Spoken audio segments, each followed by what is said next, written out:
Well, we'd like to see him in a race car because he's one of our favorite people. Here's the lineup for the feature. On the front row, Lewis and Meserol. Pike and Leffler make up row number 2. The third row, Sarah Fisher and Ryan Newman. In row number 4, it's Dave Steele, Chuck Gurney Jr. Row number 5, Brian Gerster and John Nervo. In the 6th row, Jerry Coons Jr., flanked by Ronnie Johncox.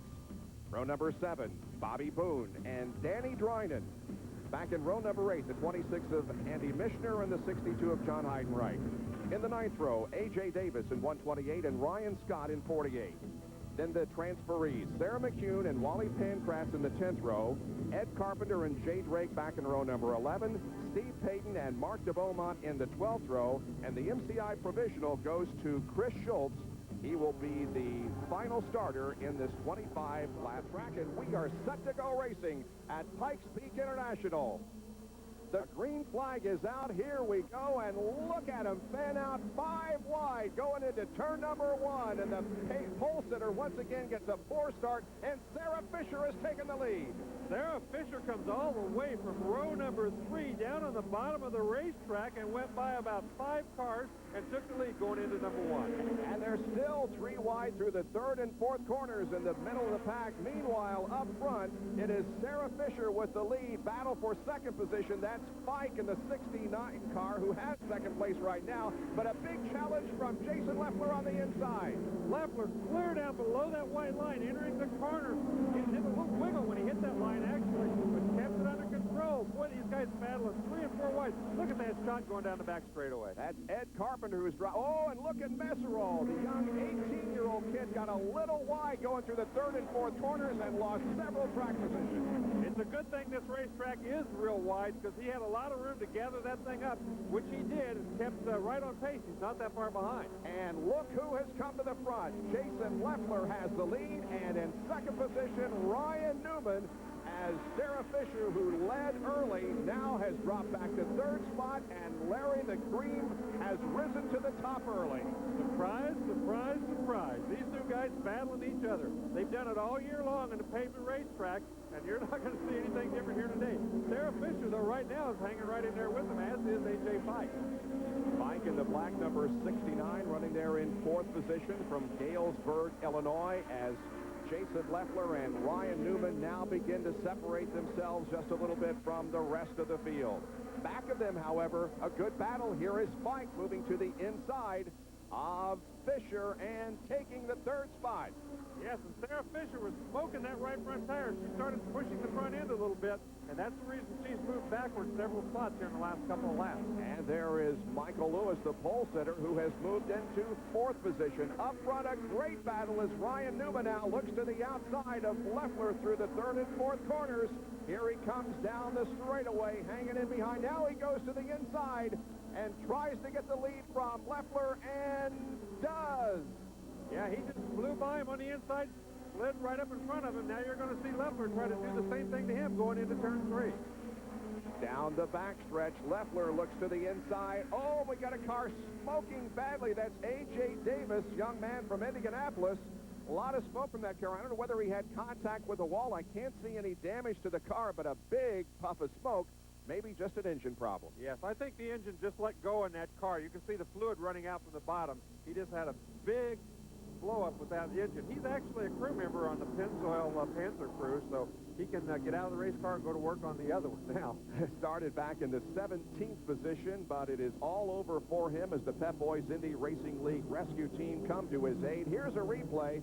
Now, I don't think there was any contact, just lost the engine. Yes, and he did a smart thing. He got way up next to the wall where none of the fluid would get down in the groove and bother all the rest of the race cars. So that was a good job by A.J. Now, remember, Ryan Newman had taken the lead, but we go back to the previously completed lap before the caution, and that means he has to do it again, and he does it quickly. After the green comes out, Newman goes to the front again. Leffler got a terrible restart. I'm not sure whether he didn't pick up the throttle in time or he had a little stumble, but he dropped clear back to 3rd spot on that restart as A.J. Pike also went by him. Wow, Fike showing some muscle here in this race as he has separated now Newman and Leffler, but maybe not for long. Here comes Jason back on the inside to try to retake that second spot. At the line, it's still Fike, but Leffler has a good run down on the inside. And look at the difference in the lines those guys are running. Leffler right on the bottom. A.J. Fike clear up at the edge of the black about as high as you can run without getting into the marble. Bob Jenkins, Larry Rice, Gary Lee back at Fountain, Colorado, Pikes Peak International Raceway. We are back to racing on lap number 19. Let's watch this battle up front. It is Leffler, Newman, Meserol, and Dave Steele running in the top four. Newman tried to make a move on that restart, but that time Leffler got a much better restart. He wasn't going to let anybody get the better of him. Now, going into turn 3, Newman gets down on the bottom side. He did wiggle a little bit getting in there, but he held it down and didn't make contact with Leffler. And now Newman goes to the inside and takes the lead once again from Leffler. Nice move there at the start-finish line. And look at Meserol, who continues to be a contender. He's hanging right in there. Those guys, every time, it looks like when they go in low into turn 1 and 2, then they have to slide up and lose a lot of speed down the next straightaway. And that allows the guy who just got past to get a run. Look at Meserol. He's going to be running second this time by the line. That kid's doing a heck of a job. He really is. Two different chassis in use here. Now, the Dryden chassis being used by Ryan Newman, and two beasts back there battling for second now. Leffler and Meserol. Down the backstretch, Meserol still has second spot, but now here goes Leffler. He retakes the spot. See, when you drive into a corner that fast, see how he slid up and he lost momentum. Now Meserol has momentum because he went in higher and had more straightaway speed, but this time Leffler holds him up. Everybody, you have to sacrifice something. If you go in low to get around a guy, you sacrifice speed down the next straightaway, and that makes a big difference. Meanwhile, back here, we have a good battle going on between Johnny Heidenreich in the 62 and Michael Lewis, who started on the pole here for this race. They're battling for the 5th spot. And there's young Chuck Gurney Jr. in that black and white number 74 car. He's back on the racetrack after they got their problem solved. He's just trying to get some experience for next year. Once again, Heidenreich and Lewis battling, and now they're coming up on Dave Steele, so this becomes a 3-car battle for the 4th and 5th position. Young Michael Lewis doing a great job. We've kind of ignored him with all the other youngsters in this field. Now then, Chuck Gurney Jr. once again. Oh, he missed the car and spins. Ooh. Jerry Coons Jr. in that yellow car barely missed him. All that traffic behind.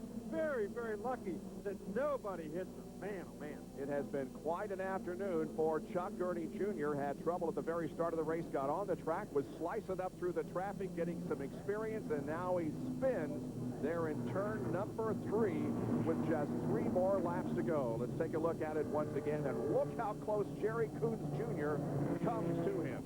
Yes, he tried to get on the inside of Andy Mitchell. He started drifting up the racetrack, and it just looks like the back end came around. I'm not sure where they pinched him, but right there, that was very lucky for everybody involved. If you get hit at the speeds they're running here, it's going to be a big-time accident. Well, what this does is bring out another caution and tighten up the field for 3 miles of racing. Is it going to be Newman, Leffler, Meserol, or somebody else? We'll be right back. Third with Dave Steele running in 4th spot. Pace car off the racetrack. Here we go for the final 3 laps, Larry. This should be great. And Leffler gets a good run coming down. He moves to the inside, tries to take the lead away from Ryan Newman. They're wheel to wheel through 1 and 2. And Ryan Newman knew what was coming. He moved down to try to block him. And look at Newman. He's a little bit loose as Leffler takes the lead. And the unknown is Meserol. Nobody knows about this kid or what he's capable of. The first 2 guys, we know they're going to battle each other. Meserol has been running midgets for only a little more than a year, but boy, is he impressive today. He tries now to the inside of Ryan Newman to get second place. It won't happen. There are just 2 laps to go now, and Leffler has a car length advantage on Newman, who slips a little bit in turn 2. He certainly did. You can see that little wiggle, and a small wiggle like that cost you a lot of ground as he lost about a car length to Jason Leffler. Leffler now has a good lead, but it looks like he lost a little bit of it right there. And Lewis and Heidenreich continue to battle for the 5th position. The white flag is out. 1 more lap to go. And Ryan Newman takes another shot as he goes to the inside in turn 1. Again, they're wheel to wheel all the way through the corner, and Newman has it. He made that slide job work. He went in low, split up in front of him, but he lost that straightaway speed we talked about. Now Leffler goes down. He does the same thing. And look at this. Slip in. Oh! Dive. They may have touched there in 3. Here they come down for the checkered flag. Newman wins it by a half a car length. Unbelievable finish.